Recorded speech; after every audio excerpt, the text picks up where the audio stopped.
Part 3 ng Tiny White House. Ayan guys, so ito na po ang kitchen area.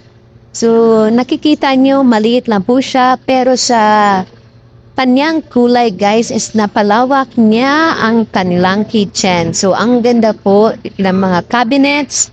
Steel cabinets po yan, hindi po yan siya malanta.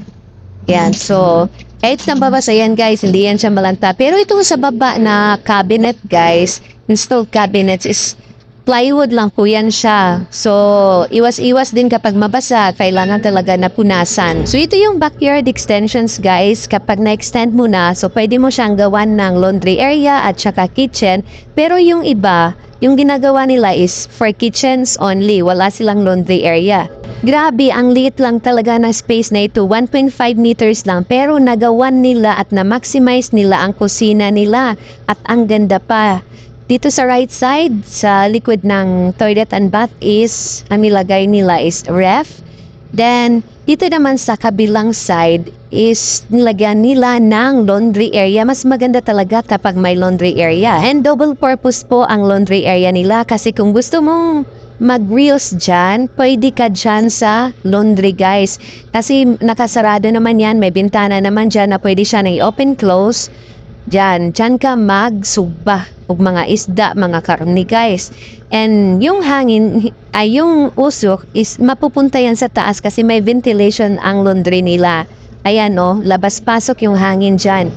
Alam mo yung ang ganda talaga ng bahay, kapag may contractor or engineer guys na maka-design sa bahay mo is ang ganda talaga yung result, di ba? Dapat talaga may budget ka po talaga para mas mapaganda ang bahay nyo. Yung bahay namin guys is, yung nagastos namin is 200k below lang po siya. Pero yun lang po ang ayos niya. Kaya ang mamahal po talaga ng mga materials ngayon. Pati labor po ng mga carpenters guys, sobrang mahal. Pero sige na lang para lang paano tayo ng bahay guys kahit hindi po siya gaano maganda. Importante sa atin talaga yung bahay, di ba? Ang pinaka-importante ko talaga guys is ang laundry area talaga at saka kitchen. Kasi mahilig akong magluto, tapos mahilig din akong maglaba. Hindi ako mahilig magpa-washing sa labas guys kasi nga lalo na sa mga puti, hindi nila naayos na labhan ang mga damit natin.